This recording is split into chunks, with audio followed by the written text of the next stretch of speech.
Good afternoon, children. Now, in the continuation of the problems based on the capacitors combination, we are taking the one ladder problem again. Here you can see the first problem, C1 is equal to 3 picofarad and C2 is equal to 2 picofarad. Then in this combination you have to find out the value of the C equivalent. What will be the equivalent capacitance? Now here in this type of ladder, if you begin it from the back side of it, then it will be easier for you. If you are just taking from A to B, A and B, then it will be difficult for you. If you see it from the back side, you will find easily that this C1, C2 and C1, they are in the series. Then the combination which is coming from this C1, C2 and C1, it is again in the parallel of C2.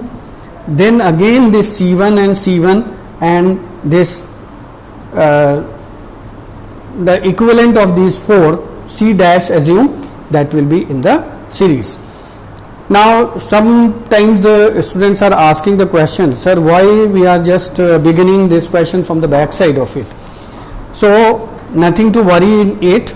If we are beginning from A to B also, then it is begin it from A, so it is C1 and this is the C1 and this is the C2 and this is again C1 and this is this C2 middle one and this is again C1.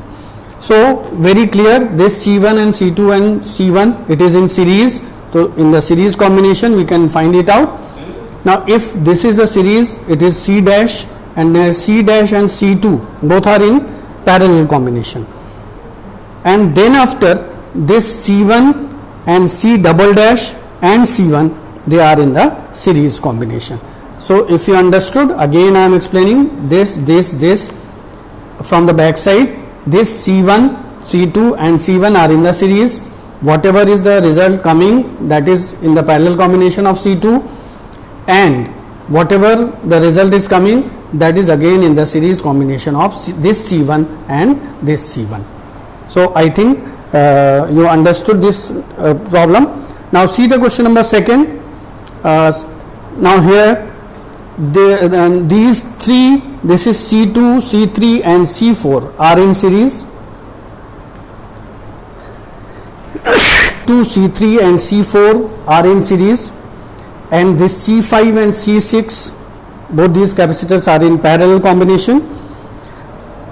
Now if you see the resultant figure, then you will have the C1 here and this is the series combination, that is of 2, 3, 4. If you write this way, it will be very clear to you. C2, 3, 4. That means 2, C2, C3, C4, they are connected in series. Similarly, we have written C5, 6. That is C5 and C6 both are in parallel combination. Now C5, 6 and C2, 3, 4, again they are in the parallel combination, and whatever is coming, that is in the series combination of C1. This way we are able just to find out the C equivalent, and if you want to find out the charge, Q is equal to C into V, substitute the value, and here the battery which is being introduced, that is the 100 volt. So if you just multiply it, you will get the answer 2 into 10 raised to power minus 3 coulombs, and the C equivalent is equal to 20 microfarad.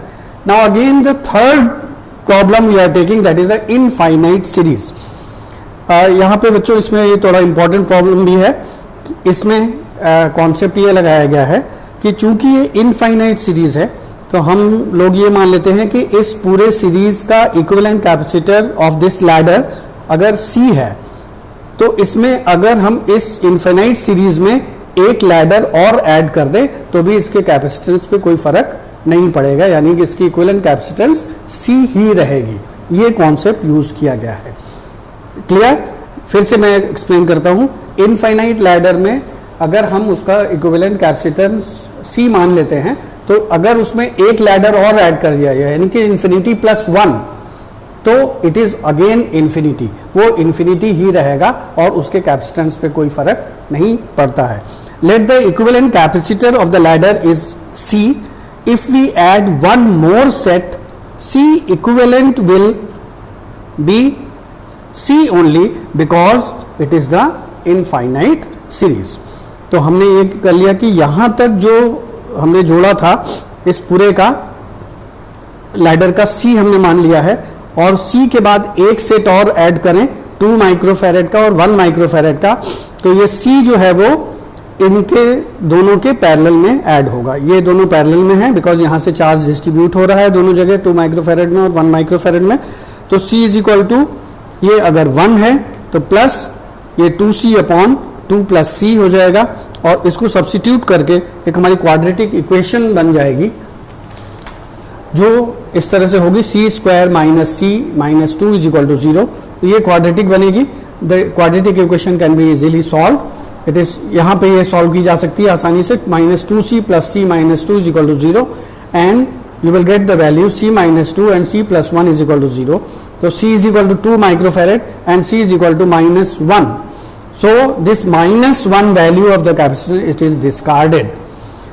HC Verma में भी आपको इस तरह का question मिलेगा, लेकिन उसमें इस क्वाड्रेटिक इक्वेशन को श्रीधराचार्य फॉर्मूला से आपको सॉल्व करना पड़ेगा, क्योंकि वो आसानी से सिंपल वे से वो सॉल्व नहीं हो रही है.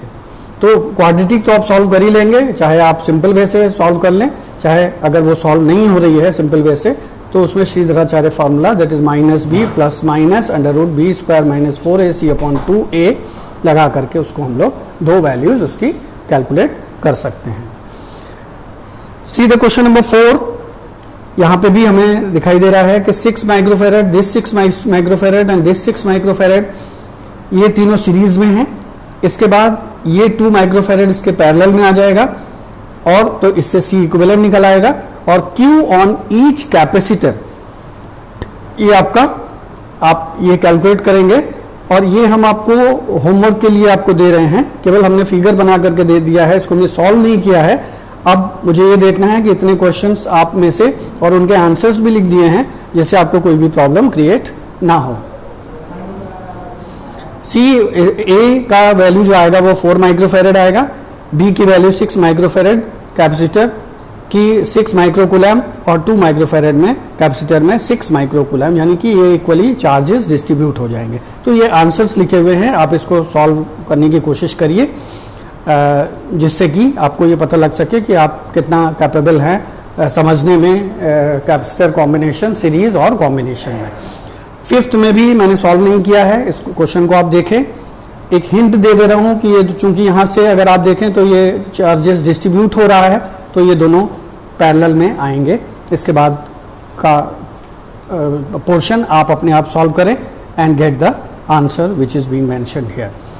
सिमिलरली क्वेश्चन नंबर 6, इसमें भी आप देखिए कि कौन सा आपका find the charge on each capacitor. तो पहले C इक्विवेलेंट निकालना पड़ेगा, आप C इक्विवेलेंट निकालें और Q1, Q2 और Q3 की वैल्यू कैलकुलेट करेंगे.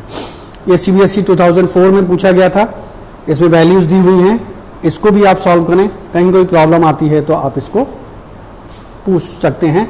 अब मैं ये चाहता हूँ ना 4 से लेकर के जो भी अभी क्वेश्चन आपको 7, 8, 9, 10 जो भी बताए गए हैं वो आप अपने आप सॉल्व करें, और वॉट एवर में भी your problem you can ask on the WhatsApp group. 8. Now see this question also, इसमें भी आपको यही करना है.